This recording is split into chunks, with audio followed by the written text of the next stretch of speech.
Okay, welcome back. You're tuned into Breakfast Central. Thank you so much for staying with us. Now remember, we do love to interact with you, so make sure you hit us up on all of our social media platforms. We are at News Central TV on Twitter, Instagram. We're on YouTube too, streaming live. And of course, our website is www.newscentral.africa. Now it's time for us to get into the business of the day. Now, today we're reviewing some of the biggest topics and biggest conversations from the world of business. I'm excited to be joined by the guru himself, Rotus Oddiri, editor of Business Insider SSA. Good morning. Good morning. Thank you for having me. Thank you for coming. Huh? Guru. No, you really are. I was excited when I saw that you're on the lineup again today, because last week you schooled me, so I'm like, let's do this again. Glad I was helpful. Let's do this again. Yes, indeed. And I'm pretty sure our viewers felt the exact same way. So now let's kick off with a conversation recapping from last week. The Russia-Africa summit was all most people were talking about. However, we're going to zone in on the $20 billion debt that was written off. Also bearing in mind that this is Soviet-era debt. What are the exact implications on the African continent? Are we going to feel the benefits of this at all? Well, the thing is, they didn't specify exactly which countries, how much each country would have written off. But Mr. Putin, president of Russia, did state that a number of these African countries weren't able to pay the interest payments on these loans. So in terms of reducing the burden, the liability burden on the countries, that's a good help. I mean, if you owe somebody money and they're telling you that you're going to write off how much you owe them, that is good for your disposable income. That's good for your outlay of expenses. So it's good for the countries. So it's a positive, at least for the African countries. And of course, they always say in politics, nothing is free. Of course. So, are we looking at an aggressive inflow of Russian businesses, Russian partnerships outside of the military sector, where we already see that, there was a great focus on that from the summit. But economically speaking, are we looking at any further deepening of ties between Russia and African states? Yes, indeed. This is a PR play for Russia. This is a geopolitical play for Russia, where they want to flex for the rest of the world. I mean, they got leaders from all over. Russia is the size of New York City. Come on, or New York State, rather. Yeah. So they got everybody to come in there, lots of influence there. But yes, beyond military agreements, Luke Oil, which is the state-owned, the equivalent of Nigeria's NNPC, state-owned oil company, they want to do a deal, I believe, with Nigeria, where they want to revamp the refineries. Gazprom, which is Russia's big gas company, they want to help out with, I think it was Ethiopia and I think Nigeria, a number of other countries. They want to deepen development of gas for this number of these countries. So beyond military spending, there are indeed other areas that Russia wants to go. But like you said, they're not free. They're also helping Nigeria out with a 1,400-kilometer railway from Lagos to Calabar. So all these things are going to come at a cost. Of course. They will recoup the cost, of course, but it allows Russia to deepen their ties across the continent. Of course, and it's a joy to everybody's ears, like you said, to hear that, while more African states are currently taking on debt, there's one country that's saying, actually, no, we want to alleviate you of further debt. And, still keeping with debt. It seemed that was the key theme last week. Let's take a look at the Lekki Seaport project, which benefited from a 629 million Chinese loan, looking at rolling out, they promise that the program will be completed, at least the first phase, within the next 30 months. What are besides the obvious, benefits for Lagos State? What are we really looking at here? Well, it's interesting. The company behind this is a Singapore company called Toleram. They're the ones behind Indomie noodles. I mean, they are diversifying from food and want to go into ports and so on. So they got into a deal with the Chinese Development Bank. The whole thing is going to cost about $1 billion. So it's quite a hefty project that they're going into. But for us, look, Apapa Port is a nightmare. 96% of imports that come into Nigeria come through the Apapa Port. We need to diversify that, and we need to, be able to decongest the area. Lekki is a developing area. You can think about the businesses that will come here, the appreciation in real estate prices. We do have to develop the roads, though, that are going to lead there. But it is a plus for us in terms of strengthening Lagos as the economic hub of Nigeria. So I mean, Dangote is already doing his refinery around that area. So you can think of all the businesses that are going to be directed towards the port. I hear there's an airport that might be built around that area. So by the same company? Well, not by the same company. Sorry, this is a separate thing. So they're in talks to do that. So there's a lot of development. Lekki is it could turn into its own little states. I'm just concerned it's going to turn into a papa. Yeah, I know, right? That's a very good concern. So like I just said, they need to make sure they develop, because we only have one road going towards that area. So they got to get rail over there. But it's a good development to see that happening as far as jobs, also jobs as well. Of course, yeah, naturally. So, Now, I just want to play devil's advocate, because you look at a country like Kenya, for example, that is currently struggling with specifically Chinese debt. You look at the railway that from the Mombasa port. Again, we're looking at this seaport development that was supposed to be hugely beneficial, and is currently, first of all, they're struggling to repay it, and now the legislation around it is crippling truck drivers and other people who are providing logistical support as the government tries to get exclusive use of it, so that they can start to recoup the money and pay that loan back. Now, how ready do you think Lagos State is, and Nigeria as a nation, to be able to actually structure the operations in a way that will allow this debt to be serviced at a reasonable rate? Okay, so the capacity of Lagos to pay it back is there. Lagos is would be the 5th or 4th largest economy in Africa, if you were to look at it from a state perspective. Lagos State, as far as the internally generated revenue, is it's the combination of almost more than half of the other states combined. So Lagos State, a lot of the corporations that come and do business in Nigeria are domiciled in Lagos, so tax revenue is quite heavy. Lagos State does have the capacity, but your concerns are valid. I mean, the governor recently asked the state legislature for about 250 billion naira in funding for a number of other projects. So Lagos has a high level of debt. If you make a lot of money, you also have a level of debt. But for now, there are no concerns. But I mean, Kenya is a pretty strong country economically, and they look at what they're getting into. So if it's not managed properly and the funds are not utilized well, then you're going to see some issues. But for now, Lagos looks fine. Okay, for now, Lagos looks. See, I like to hear that. I like to hear that. All right.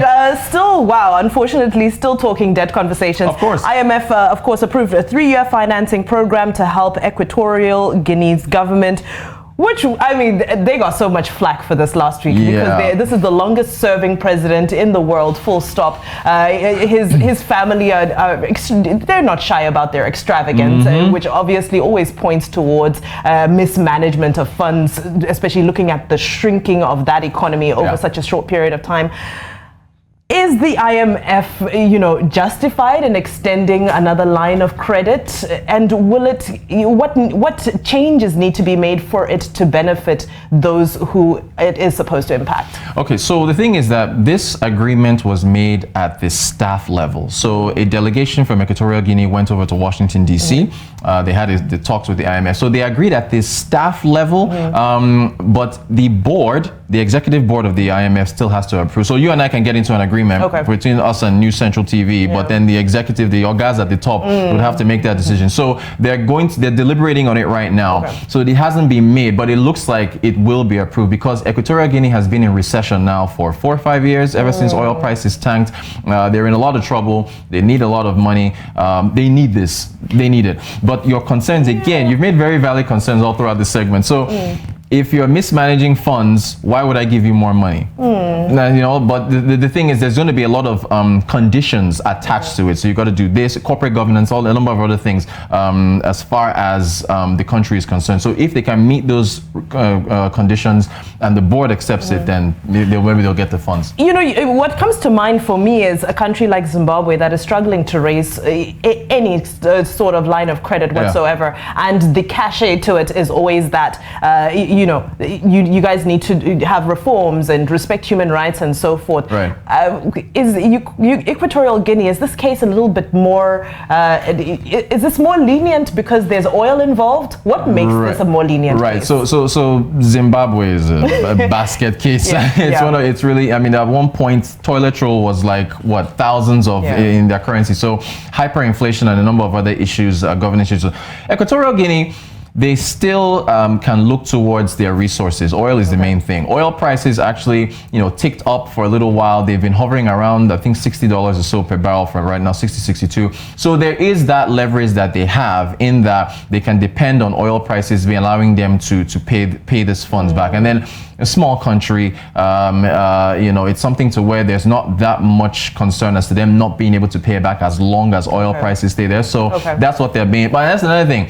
On the flip side, Equatorial Guinea has to look away from oil, like Nigeria. You got to look at other diversifying your income streams. But for now, as long as they have oil coming in, that's what they're going to base paying this back. And probably not need to adapt their government to any so-called reforms. Well, I mean, there might be. Again, the executive board of the IMF is looking at it. They'll decide and they'll tell everybody what it's going to be. But I think it'll be approved because they need the money. They need the money. Okay. Well, I wish that's how it worked in life, right? I know, right? I need the cash. Just help me. Exactly. Well, let's move into some of the stories that we project will be making the headlines this week. Well, although we did get some touch points from this particular story last week.